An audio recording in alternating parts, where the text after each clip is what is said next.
وبه نستعين أما بعد عن أبي هريرة رضي الله عنه قال قال رسول الله صلى الله عليه وسلم لم يبقى من النبوة إلا المبشرات قالوا وما المبشرات قال الرؤيا الصالحة۔ حضرت ابو ہریرہ رضی اللہ عنہ فرماتے ہیں کہ حضور اقدس صلی اللہ علیہ وسلم نے ارشاد فرمایا نبوت منقطع ہو گئی، سوائے مبشرات کے نبوت کا کوئی حصہ باقی نہیں رہا۔ صحابہ کرام نے سوال کیا یا رسول اللہ مبشرات کیا ہے؟ جواب میں آپ صلی اللہ علیہ وسلم نے فرمایا سچے خواب،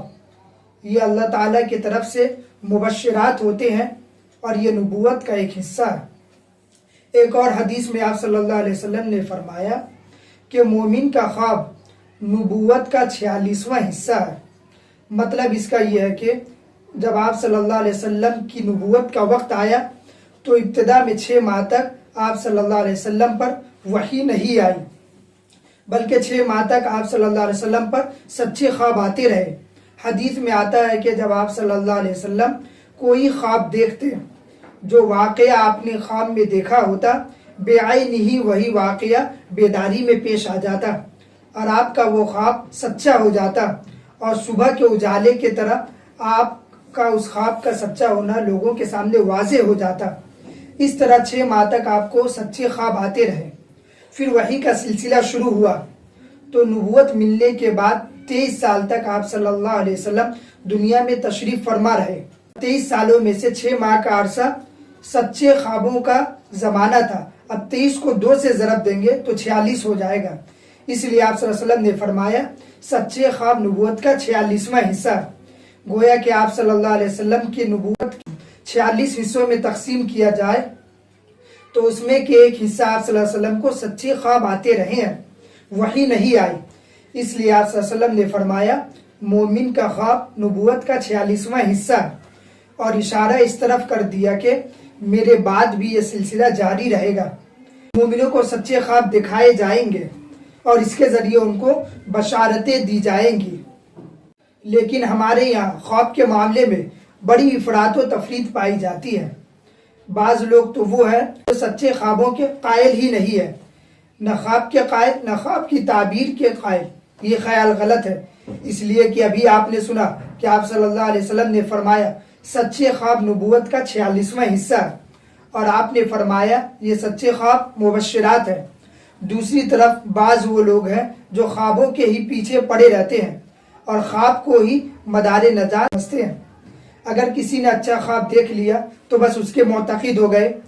اور اگر کسی نے اپنے بارے میں اچھا خواب دیکھ لیا تو وہ اپنا ہی معتقد ہو گیا کہ اب تو میں پہنچا ہوا بزرگ ہو گیا ہوں۔ یہ خواب تو سونے کی حالت میں ہوتا ہے،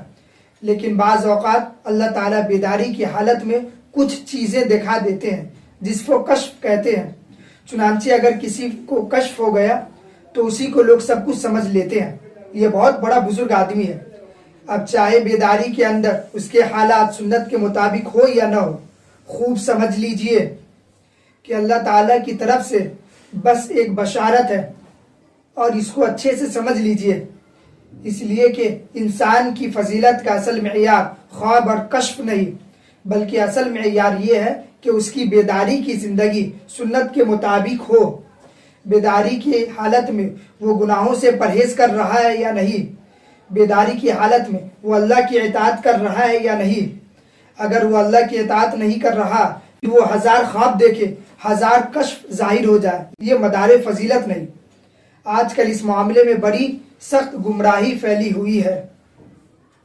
ہر وقت لوگ خواب اور کشف و کرامات کے پیچھے پڑے ہوئے ہیں۔ حضرت محمد بن سیرین رحمہ اللہ جو بڑے درجے کے تابعین میں سے ہے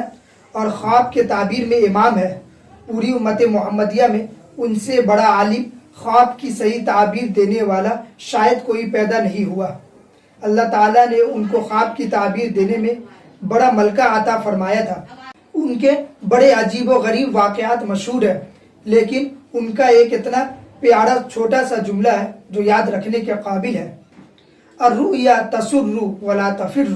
یعنی خواب ایک ایسی چیز ہے جس سے انسان خوش ہو جائے کہ اللہ تعالیٰ نے اچھا خواب دکھا دیا، لیکن خواب کسی انسان کو دھوکے میں نہ ڈالے اور وہ یہ نہ سمجھے کہ میں بہت بڑا بزرگ ہو گیا ہوں اور اس کے نتیجے میں بیداری کے اعمال اس سے غافل ہو جائیں۔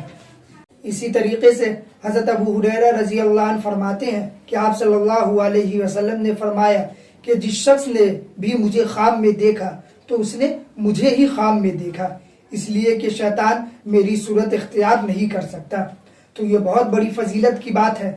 اور بہت ہی خوش نصیب ہے وہ لوگ جن کو آپ صلی اللہ علیہ وسلم کی خواب میں زیارت ہوئی۔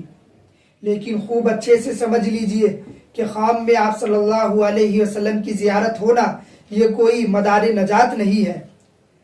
لیکن مدار نجات یہ ہے کہ ہم بیداری کی حالت میں کہ حضور صلی اللہ علیہ وسلم کی سنتوں کا اتباع کرنا، خواب صلی اللہ علیہ وسلم ہمیں خواب میں دکھے یا نہ دکھے اس سے ہمارے اعمال پر کوئی فرق نہیں پڑے گا، لیکن اگر ہم نے بیداری کی عالم میں اور ظاہری زندگی میں آپ صلی اللہ علیہ وسلم کی سنتوں کا اتباع نہ کیا تو اس سے ضرور ہمیں نقصان ہوگا۔ اس لیے اللہ تبارک و تعالیٰ آپ صلی اللہ علیہ وسلم کی سنتوں پر چلنے کی توفیق عطا فرمائے، بیداری کی حالت میں ان سنتوں کی توفیق ہو جائے، یہ اصل نعمت اور اصل دولت، اور آپ صلی اللہ علیہ وسلم کے اصل میں قریبی لوگ یہی ہے۔ لیکن اگر سنتوں پر عمل نہیں اور روزہ اقدس کی جالیوں سے چمٹا کھڑا ہے اور زیارت کی کوشش کر رہا ہے تو میرے خیال میں یہ بڑی جسارت کی بات ہے، اس لیے کہ اصل فکر آپ صلی اللہ علیہ وسلم کی سنتوں کی اتباع کی ہونی چاہیے۔ اور اس بات کو خوب اچھی طرح سمجھ لیں کہ حضور اقدس صلی اللہ علیہ وسلم خواب میں کسی ایسی بات کا حکم دے جو شریعت کے دائرے میں نہیں، مثلا خواب میں آپ صلی اللہ علیہ وسلم کی زیارت ہوئی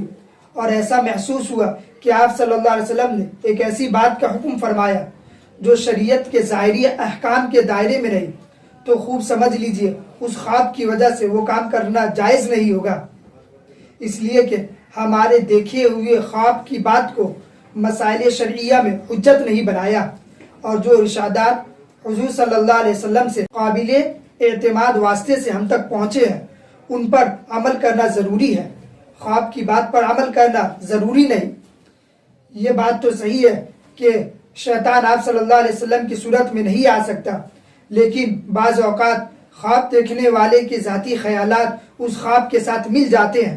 اور اس کو غلط بات یاد رہ جاتی ہے یا سمجھنے میں غلطی ہوتی ہے، اس لیے ہمارا خواب حجت نہیں۔ اسی طریقے سے حضرت مولانا شیخ عبد القادر جیلانی رحمہ اللہ جو رئیس الاولیاء ہے، ایک مرتبہ رات کے وقت عبادت میں مشغول تھے،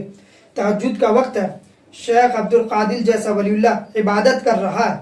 اس وقت ایک زبردست نور چمکا اور اس میں سے یہ آواز آئی، اے عبد القادر، تو نے ہماری عبادت کا حق ادا کر دیا، اب تو اس مقام پر پہنچ گیا کہ آج کے بعد ہماری طرف سے کوئی عبادت فرض و واجب نہیں، نماز تیری معاف، روزہ تیرا معاف، تیرا حج بھی معاف،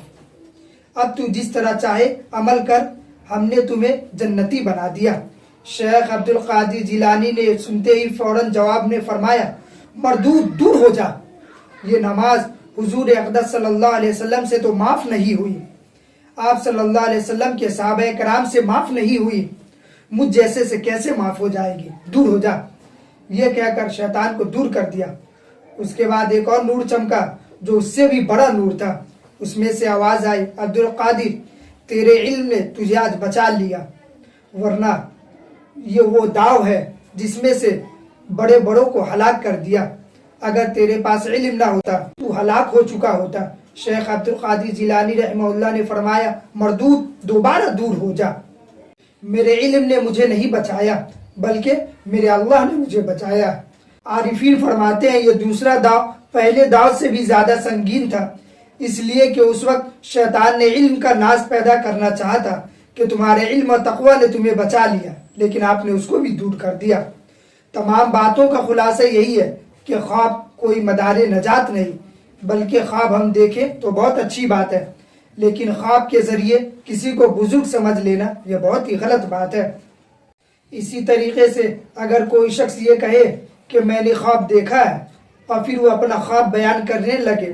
تو ایسے موقع پر آپ صلی اللہ علیہ وسلم کا معمول یہ تھا کہ جب کوئی شخص آ کر یہ بتاتا میں نے یہ خواب دیکھا تو آپ صلی اللہ علیہ وسلم یہ دعا پڑھا کرتے تھے،